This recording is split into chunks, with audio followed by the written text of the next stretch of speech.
Hello? Ay po. Hi, magandang araw sa iyo.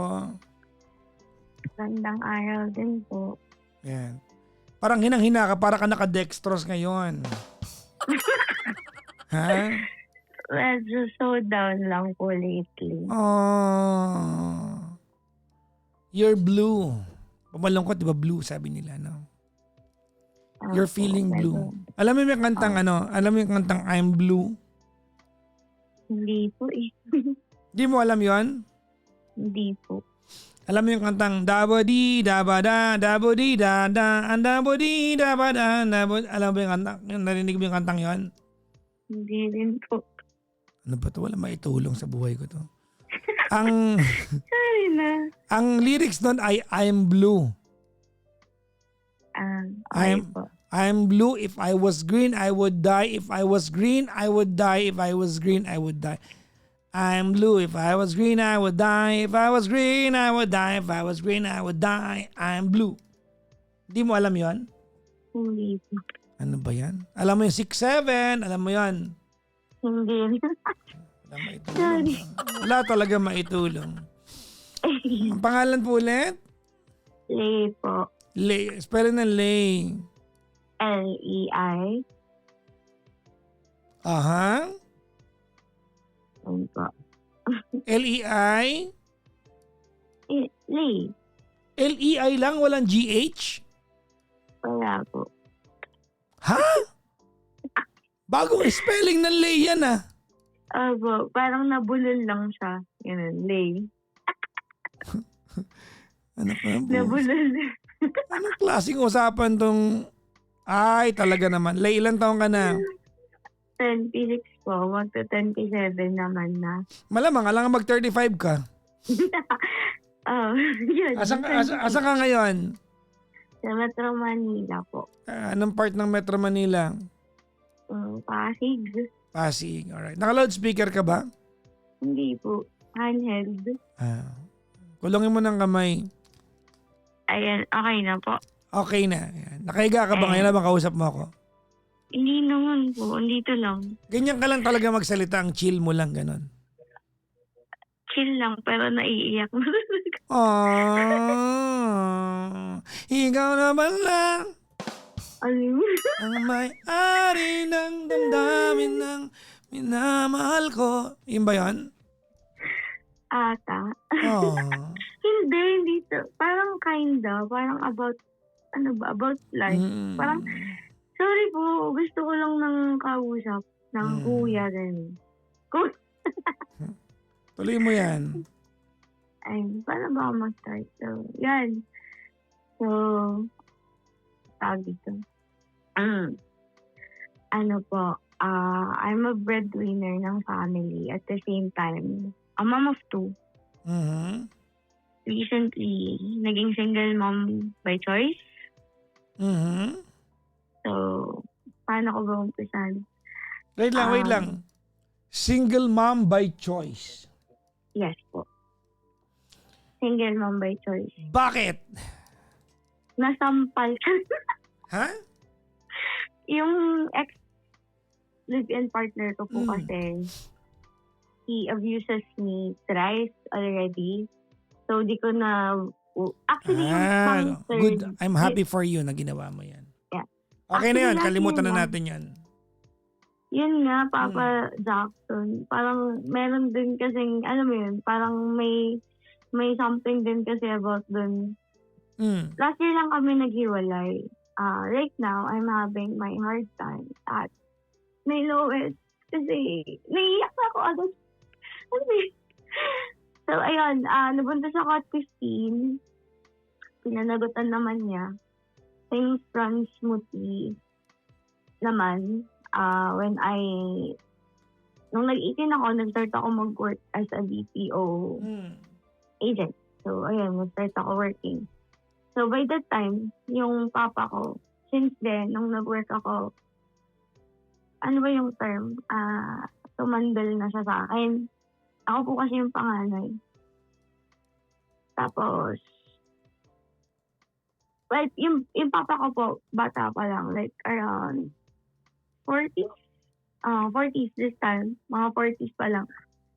So, ayun. Tapos, since then, na nag-work ako, isa pa lang po yung anak ko nun. Nabuntis ako ulit nung nag-21 ako. Then, nag-pandemic po, diba? So, since then po, nung nag-start na ako nag-work, ako na yung nag-support sa family. Wherein, yun naman po talaga yung main goal kung bakit ako nagtrabaho, ganyan. Yung dalawang anak mo ay same father? Same Hindi father kayo magka-live-in nung tatay nung anak mo? Magka-live-in po. Kasama po namin siya before. Okay. Tapos po, ang nangyari po, basta ang dami po kasi nangyari. Like, nakikitira kami sa tita, ganyan. Ano naman po. Literal na poverty. Naghirap. Nakikitira kami sa kapatid ng tatay ko, ganyan. So, nung medyo umase-asenso na tayo, ganyan. Nakabili po ako ng lupa dito sa Pasig. Di naman po sa kamahalan, pero di rin kamurahan para sa mga, cute earners. Tapos, same year po nung nabili ko po yung bahay, tinatayuan ko na rin po, gawa ng pinalayas po yung mama, papa ko, tsaka yung mga kapatid ko. Bali, tatlo lang po kasi kami magkakapatid doon sa bahay ng tita ko. Pero nag-rent po kami doon. Pero pinalayas sila, ganyan. So, at same year, pinatayo ko yung bahay. Pero kami nung ex-live-in partner ko is bumukod kami. Kasi nga, ang reasoning nung ex ko po nun is parang, sige na, parang sa kanila na yun, parang i-give na natin sa kanila since tayo naman yung may kakayanan na mag-rent, ganyan. So, bumukod po kami. Pero, all throughout po ng pagsasama namin, yung mga bata is nasa mama ko, nasa parents ko. Kasi po, yung anak ko po na bunso, he was diagnosed po ng mild autism, tsaka speech delay. So, mga 4 years old na po siya nagsalita. Like, pero hindi pa yung conversational. Like, lako lang. Kumbaga sounds lang. May words naman po. Pero dati po, more on sounds lang. Ingit-ingit lang si Bading, ganyan.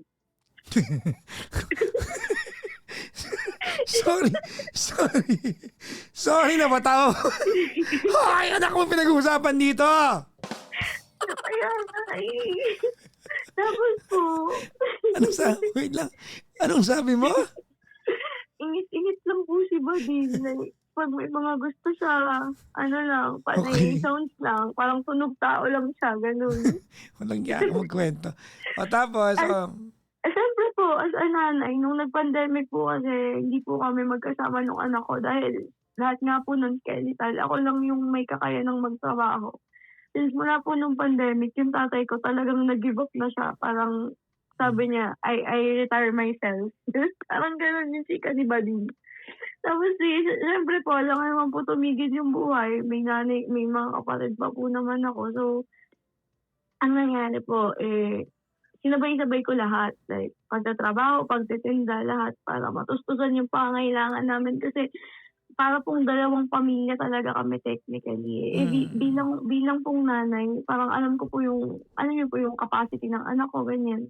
Hindi naman po siya pagka-compare, pero kasi yung learning base po nung pangalawa kong anak ay sobrang bagal. Sobrang bagal po. Tapos, hanggang sa nag-initiate na po ako dun sa ex ko na ipa-check up natin, ganyan. Wala namang masama kung madadiagnose. Kasi kahit po sa pedia, like, kunyari, simpleng pagpapainom ng gamot. Sa atin now, di pa din siya kumakain. More on breadpan lang si bakla. Breadpan, ganyan. Actually, tawag nito, alam mo bilang magulang, naniniwala ko na bago ka magpunta ng doktor, alam mo nang may condition yung anak mo, pero gusto mo lang talaga yung medical diagnosis talaga, no? Totoo. Tapos po, senior po na-diagnose yung anak ko. Nagising naman yung diabetes ng mama ko, so sabay-sabay. Kasi yung kapatid ko po nasunod sa akin, hindi pa rin nagtatrabaho. Like, nag-aaral pa siya dati ng K-12. Ayun, nag-aaral pa siya ng ganun. So, di pa siya makasabay mag-work. So, ako pa lang din talaga. Medyo kaya pa po nun kasi siyempre, sinasabayan ko ng grind, ganyan. Tapos nung na-diagnose po yung anak ko, yung ex ko, super red flag niya kasi since na-diagnose yung anak ko, magmula sa data, therapy, lahat ako. Lahat ako. Like, naaawa naman po ako pagkatasan siya ng bear brand kasi yung advice ng pedya, kahit pedya, sure, kasi nga po hindi siya kumakain ng kanin. Hindi na, parang for me, it's not being maluho. It's about parang hanggat kaya ibibigay.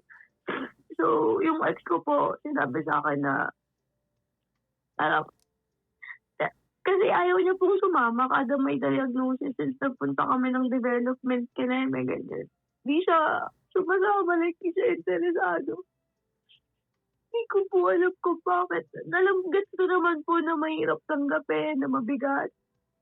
Pero kasi siyempre wala mo po di ba aasahan yung bata kung di kami lang din. Eh, sabi niya sa akin na parang pag 10 years old yung bata, tapos ganyan pa din sa pala na kayo. Tapos, yun.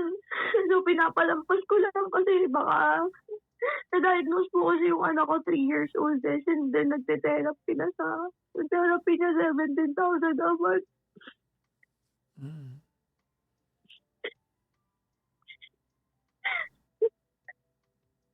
Tapos po, pinagbigyan ko pa. I give it a chance. Probably. Mga ilang taon pa.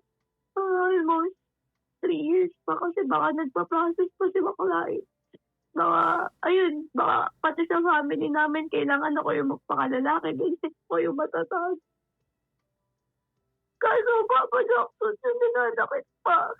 Kaya, grabe, dalawa. Nag-work from home na po kasi ako. Ang bilis ng transition. Parang nag-work from home na po kasi ako noon. Tapos, dalawang clients yung sinasabay ko. Para lang matustusan. Yung therapy ng anak ko. Anong work niya nun? Anong work niya nun? VA na po. Okay. So pares kayo may work talaga? Ay, hindi po. Ako lang po yung VA. Hindi po, siya. Rider po siya. Rider po. Rider. Okay. Opo. Rider po siya. So, bukod pa po doon, pinag-aawayan pa po namin yung pagtulong ko sa pamilya ko. Kasi, hindi ko po alam sa tatay ko, parang nung nagpaulan ng katamaran, parang magsasanditing ata siya sa labas. Sabi nga niya kasi, di ba, I retire myself. Ikaw nagkwento nito eh. Di ba sabi niya, okay, I retire myself. Alam mo, sana na meron tayong ganyang option lahat, di ba? I retire myself. Totoo po. So, dalawa pong work yung sinasabay ko. Okay. So, nagbibigay naman po yung ex ko noon. Parang nagbibigay siya parang 700 a day. Pero lahat na po nandun, meron pa po akong estudyante na grade 5. Tapos, siyempre po yung mga bilihin, ganyan. Tapos lahat po doon nandun na, lahat na ng bills, ganyan. Ako na po bahala mag-math. So, pag kulang ako po lahat ng kulang. So, ayun, awa ng Diyos, na-manage ko naman po na makapagpatayo pa rin ng bahay. Kasi po parang iniisip ko po dati na, di bali nang ako na lang yung mag-rent kasi parang yun na lang yung mabibigay ko sa sarili ko, yung peace of mind. Kasi po, ayoko naman po silang talikuran. Kasi yun naman po yung dahilan kung ba't ako, nagsusumikap. Pero po kasi minsan parang hindi ko na maintindihan kung hanggang saan pa ako tutulong. Hindi ko alam kung ganyan may obligasyon yung hanggan. Ako po kasi, hindi ako madamot. Talaga, hindi ako madamot na tao. Kaya lang po kasi sa sitwasyon ng anak ko, ang sakit lang po kasi na, ang nangyari po kasi, parang nagkaroon ng cost cutting dun sa company na pinapasukan ko. Tapos, nahihirapan na po akong bumalik ng corporate kasi po yung anak ko nasa akin din. Mas gusto ko rin po siyang mas nakakasama. Kasi po nung magkasama po kami nung ex ko, yung sistema, yung mga bata nandun sa parents ko. ako. Like, gustuhin ko man po silang kasama. Dahil panggabi siya bumabiyahe, lagi niya sinasabi na wala siyang pahinga. So, yung mga bata laging nasa mama ko. So, ngayon ko lang po sila nai-enjoy na maalagaan talaga yung pakasama. Pero, ang hirap lang kasi, since then, wala na akong stable na racket. Pero nag-ano po ako, pasting ganyan. Mga pudinasal. Ayun po, napipikatan lang po ako kasi parang hindi ko na alam kung hanggang saan yung tulong. Kasi since nagtrabaho naman po ako, nakasuporta na ako sa kanila all throughout hanggang sa mga mag-anak.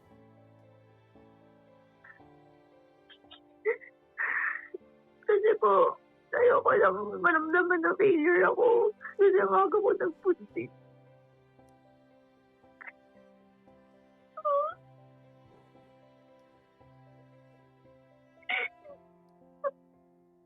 Pero at the same time po nakakapagod.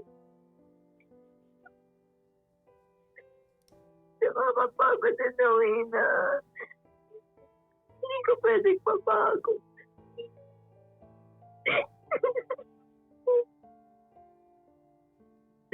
I'm so torn between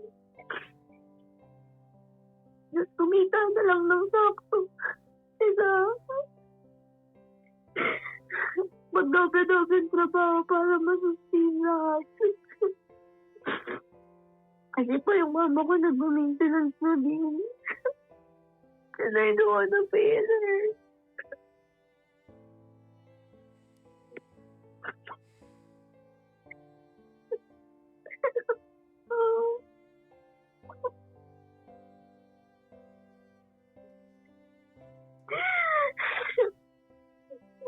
Eight years.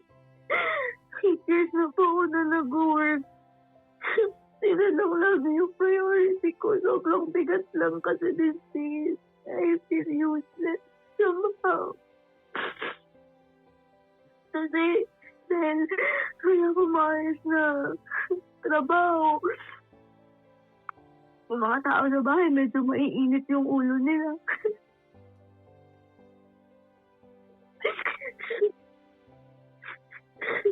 Hindi ako makabala ng apply. Kasi saking nagaan yung mga bata. Kasi po yung anak ko po na bunso, hindi po na nakakaintindi ng like, huwag ka lang maingay. Kasi kulo kasi kahit na anong approach po yung gagawin ko, hindi po niya ako naiintindihan sometimes. And it's so draining.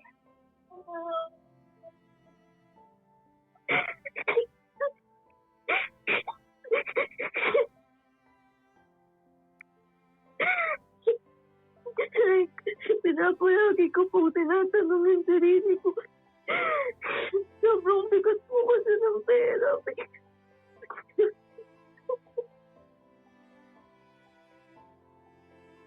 Naisip ko, siguro hindi siya na-diagnose ng gano'n.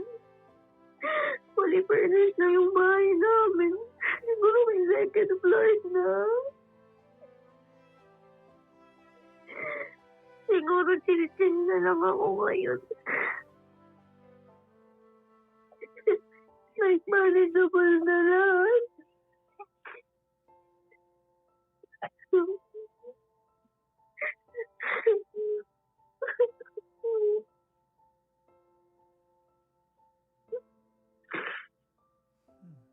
Tapos po, ang hirap din magsabi kay na Papa.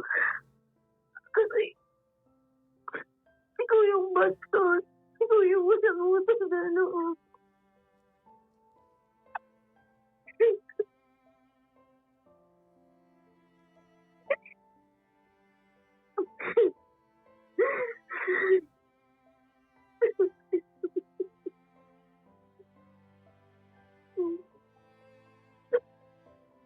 Sorry po.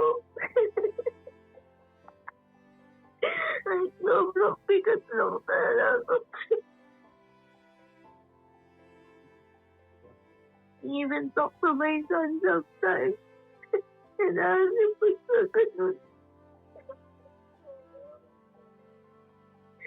Na hindi ko na alam minsan kung saan nanggagaling yung problema.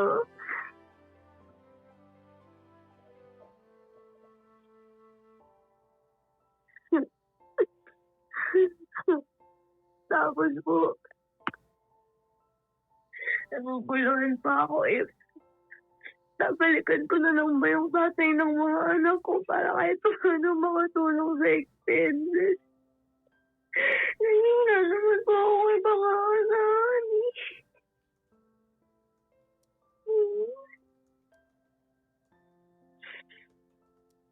Pero may side talaga hindi na. Kasi sabi yun, Papa, sa ako. Sinampal niya ako dahil lang sa bread pan. Grabe yun.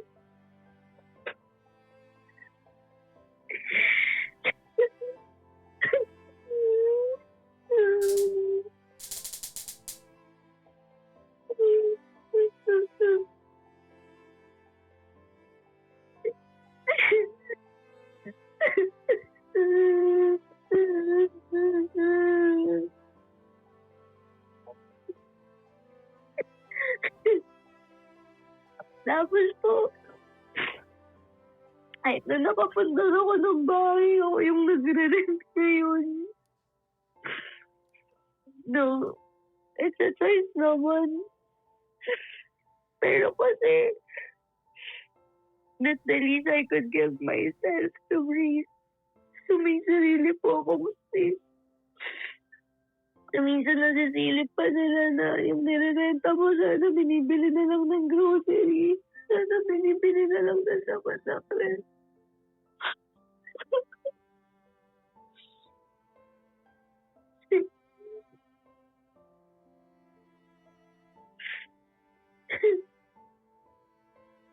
Nakakapagod.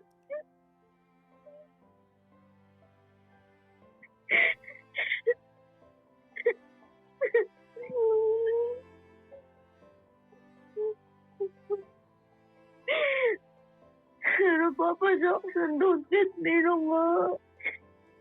Hindi ko naman sinusumbat sa mga naitulong ko sa parents ko. No, you're perfectly fine. You're okay. You're okay. You're okay. You're okay. Bigat lang talaga.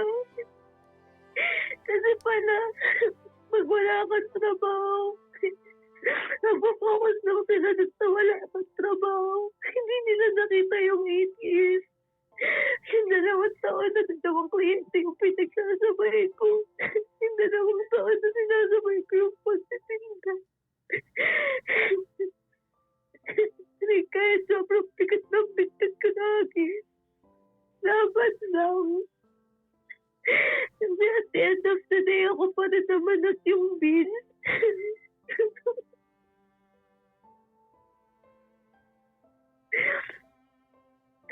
Sobrang bigat.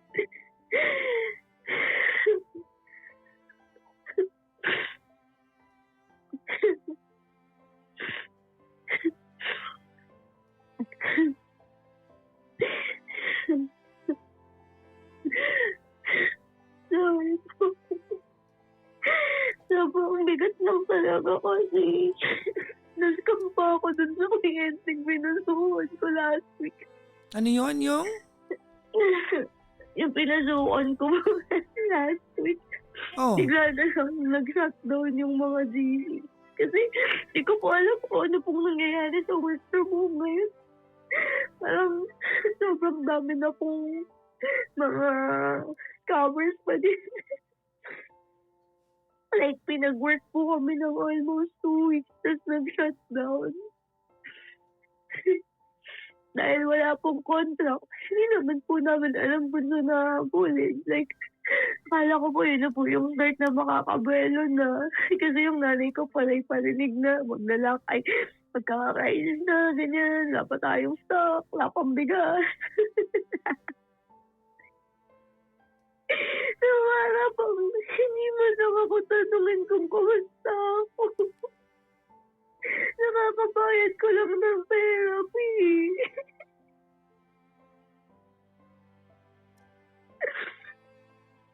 Tapos ayun.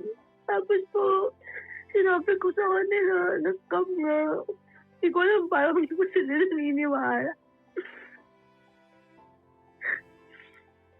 Like, ewan ko po, hindi ko na din alam.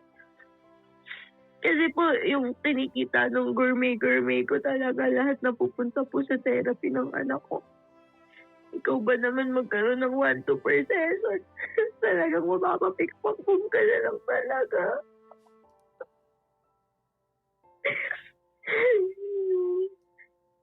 Hindi mo na makatulog yung feeling. Sabi lang. Ayan po. Kaya po ako single mom by choice kasi po sinasabihan ako ng ex ko na I know it's been tough, lalo na sa bills. Pabayaan mo akong bumalik para makatulong. Kaya lang kasi Papa Jackson kung pag iniisip ko na nagawa niya nga akong sampalin dahil sa bread pan. Bakit pa ako babalik, diba? Saka I'm doing okay naman eh. Siguro Kunyetang bread. Naku, talaga yung Grabe yun, Papa Jackson. Kumakat yung kamay niya sa mukha ko. Like, ano na lang. Hindi ko kinaya. Well, actually, medyo magaan na sa ngayon kasi it's been how many months it happened. Pero grabe po yung trauma kasi nakita ng mga bata, like, na nasampal niya ako. Sinampal niya ako sa harapan nila. Oy, bread pan. Eh, pagkakataon nyo ng ihawon sa kahirapan siya. Di ba pwede maging reseller to ng ano? Hindi, kasi babasa ko ng anak ko. Bread pan lang kinakain niya, tsaka ribisco. Like, yun lang. Shout out, bread pan. Shout out, di ba? Nasampal po siya dahil sa bread pan, oh. Anong gagawin nyo? Tapos yung anak ko po, nagpapabili ng bread pan. Eh, nakasikas yung pera ko lahat. Gawa nga po ng kuha ng order. Kasi sabi ko kay Bading, baka may bariya. Magkano lang naman ba yung bread pan? Sinumbatan ako. Tapos po yun, bigla na lang, magtitiklop ako, tumahimik ako, bigla na lang bag. Ayun, tumama, hindi ko alam kung may hawak or what, basta sobrang sakit, parang nag-star-star yung paningin ko. Kasi yun, gano'n na nangyari, Papa Jackson. Pero, iniisip ko kasi parang, di ba, na-achieve ko na yung peaceful life, single era, ganyan. Pero sometimes, somehow napapaisip ako na baka naman nadala na. Tanga. Pero ayun, Papa Jackson, hindi ko na yung gagawin. Minsan nahawa ako sa anak ko. Pero parang mas nahawa ako sa aming tatlo kasi matagal-tagal pa to.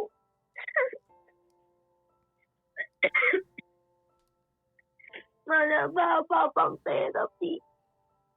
Malawak-lawak pa. Kaya ayun.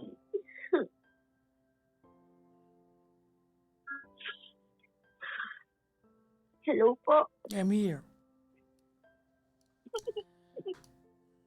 Nakikinig ako.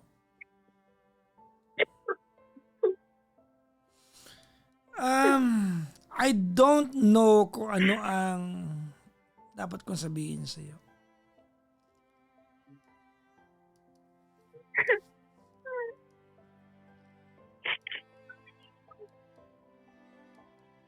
Oo din po. Hindi ko na din po alam yung gagawin ko. Hindi ko na alam kung ano yung tama sa mga ginagawa ko at saka desisyon ko.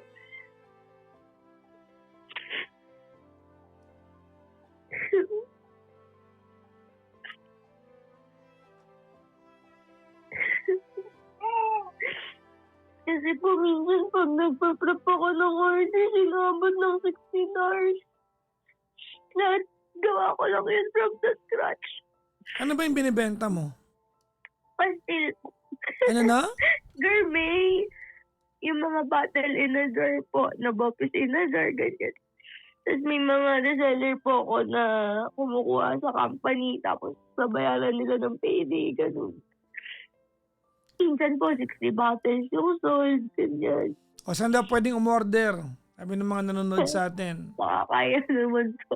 Ha? Nakakaya naman. Oy, di wag. Madali kami nga usap. O, di ba? O. Ayan, o. Hindi, baka lang, yun na may tulong namin sa iyo. Pero honestly, ang bigat lang talaga. Teka lang muna, ano nga yung saan nga pwedeng umorder? Pagkakataon mo na to. Nakakaya. Nag-plug ko ng ano. Dahil gusto mo bang i-promote dito yung ano mo, yung gourmet business mo? Ano? Nakakaya naman. Malay mo, may umorder dito may umorder ng isang piraso. Isang piraso. Kaya nga po eh. Ano, gusto mo ba? Nakakaya po. Nasa yan. I mean, kasi di ba protected yung mga identities niyo dito eh. Opo. Pero ikaw, Papa Jackson, kaya kita padalan pag may orders ako, tapos tikman mo. Hindi naman ako kumakain dahil vegan ako eh. Ay, vegan ka nga pala. So, yun ang pwede kong Baka itulong ano sa lang iyo. Hindi, anong TikTok account ng product mo? Wala po eh. Dapat nasa Facebook lang ako. Naku, Yun nga. bawal sabihin dito yun eh. Ay, blew up lang po eh. Messenger lang po. Ayun po. Pero ayun. Sobrang bigat lang. Siguro po kasi dumagdag po na scam ako ng kliyente. So parang sobrang bigat lang. Hindi ko na alam yung tumatakbo sa utak ko ngayon. Tinan mo, sabi dito, 1.7 kami dito ngayon. O, kita mo? Ano 1.7 na tao? 1,000. Ano ka ba? 1.7 na nanonood sa atin sa TikTok ngayon, ha? Sorry po. Di ba po ayaw niyo po na may nakabukas na live stream? Kaya po pinatay ko. Kaya nga tinatanong nila, anong blue up account mo? Ano po? Nia. Sige po, may lang. Kaya naman po. Siyempre po, nalaman na nila yung buhay ko. Sabi na, kawawa naman tong tao. Parang, behind you. Ganto na lang, i-PM mo sa akin yung page mo mamaya. Sige Yung po, screenshot. salamat Tapos, po. i-PM ko na lang sa mga magtatanong sa akin mamaya. Sige po. Salamat. Siguraduhin nyo mag-order kayo, ha? Mamaya, puro lang kay chika-chika, ha?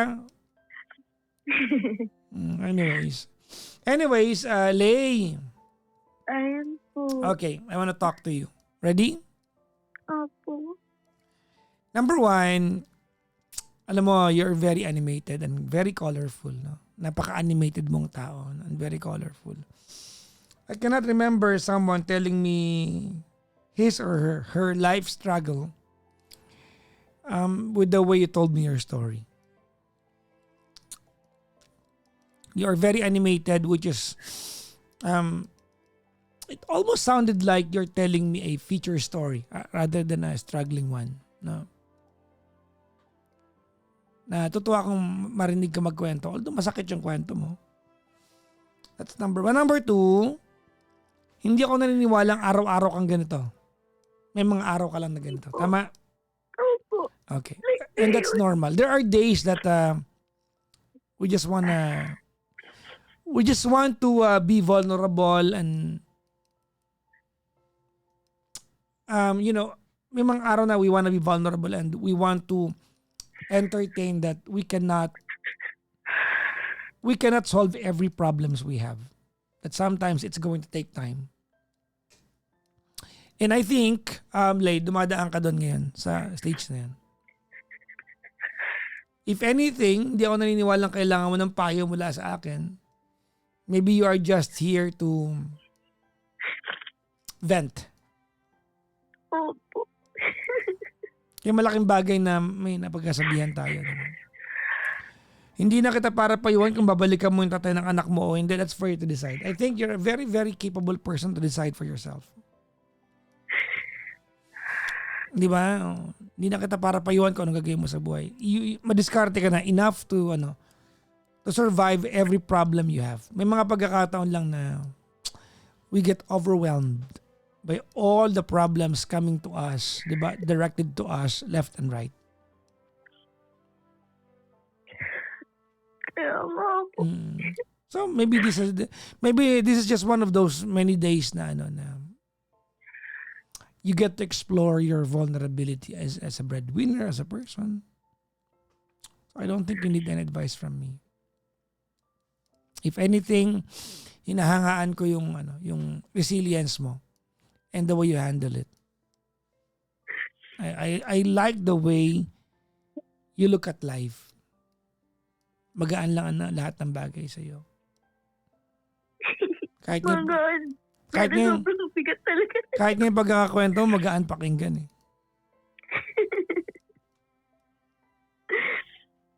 Ay, po.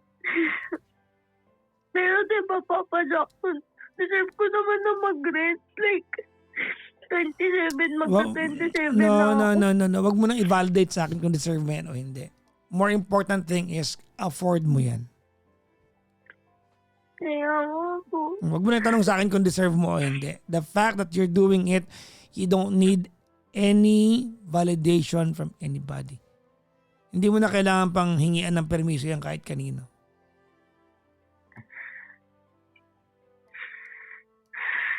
Thank you, Papa Jackson. Grabe.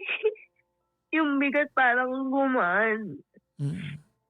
Like, alam mo yun, minsan bukas nakakayang magkwento lang. Mga...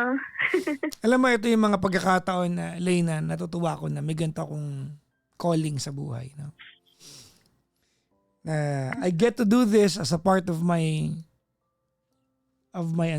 passion. Because I'm very honored na pinipili niyo akong pagkwentuhan your most profound pain in life. Diba? Alam mo, ang hirap nun yung I'm a stranger online. Diba? I used to be on radio na kwento ko kay Papa Jackson to. Ang hirap desisyon na nung part na yan. And yet, you choose me. Pinipili niyo akong pagkwentuhan. I'm very honored. Kahit minsan, bawa si si Jen, yung unang caller natin. Diba? Nagkakasagutan kami. Pero sobrang grateful ako na pinipili niyo akong pagkwentuhan. So, maraming salamat. Maraming salamat din po sa pagkinig. I'm very honored to be in the front seat of listening to your story. Alam mo yung pagkwento mo ngayong araw na ito, Lay, marami kaming natutunan sa iyo. I mean, you are handling your problems so gracefully. So gracefully. Of course, hindi laging madali. Hindi laging kayang itawid lang na mabilisan. But listen to yourself. Opo. Diba? You are very, very capable of solving your whatever problems you have. Ewa po eh. You don't need any advice from me. Hindi mo kailangan. I don't think you Thank need. you po. I don't think you need any advice from me. Opo. Say hi to your Rob. kids. Bam! Bam, come here. Tingnan mo? You say hello. Oh, may kaya sila. Inglesero sila mag-usap. Ano ba kayo? Come Ha? here, Come di ba? here. Come here, you say hello. Oh, kayo, paano? Ha? Sa bahay nyo kayo. Lika dito! Ganun kayo, di Say ba? hi. Hi. Hi. Dinig niyo po? Yeah. Hi! Nakakatuwa lang, Papa Jackson, kasi from non-verbal siya to, alam mo, hindi lang siya conversational pa, pero we're getting there. Sana mahanap mo yung kanyang special gift. Kaya nga po eh. Meron But yan. here it is na. Meron yan. It's open na. Meron akong Lay na pinupuntahan na car repair center. Tapos yung anak ng nagbabantay doon ay nasa spectrum din. Opo. Hindi nagsalita. Pero alam mo kung anong bitbit niya maghapon? Ano po? Rubik's Cube. Kasi nga po, Sinusolve niya sa harapan ko. Alam mo, mangha ako. Ako nga eh. Siguro mga 4 na ikot na magkukulaps talaga ako eh. Pero yun ang gift niya. May gift lahat ng taong nasa spectrum eh. Hanapin mo lang. Yung anak ko po, di pa siya marunong magsulat pero marunong na siya magbasa ng 5 years old. Pero di siya marunong magsulat. Hanapin mo yung Yes. kanyang gift. Kaya nga po Sana ma-discover mo. Malay mo, di ba? Balang araw, scientist pala yan. Kaya nga po Mm. Laban lang. Thank you po sa pagkinig. Sobrang bigat lang kanina talaga. Well, I hope nakatulong ako kahit nakikinig lang ako. Opo, sobra. Salamat po. Ayaw mo talagang sabihin yung page mo? Naiiyak po ako. Sige. Siyempre po, may nalaman po nila yung mga thirst trap ko dun. Tapos karang Wow! pala thirst trap ka ha. Tapos iyak-iyak ka sa lagi. Nakakahiyak. May thirst trap ka doon! Buray mo yan! Hindi po yung mga may day lang naman. Pag may mood din po tayo na feeling maganda, ganyan. Feeling sexy, mga ganun pong moment. Feeling pagod, ganyan. Thirst trap ka pero yak-iyak ka dyan ha. Di bagay sa'yo. Kaya nga po. baka po ano ako maasar. Hindi, ang tanong dito kasi mag-PPM sila sa akin, mamaya bibili sila ng gourmet mo. Ay, sige po. Ipadala- Pwede mo po Isan mo sa akin yung screenshot Ay, sige po, sir. at ako nang mag-PPM sa kanila. Sige po. Salamat po. Well, Nakapag-promote pa nga. well. Anyways, Lay, maraming salamat. Salamat din po sa pagkinig. Bye-bye, ma'am. Bye-bye. Bye-bye po. God bless po.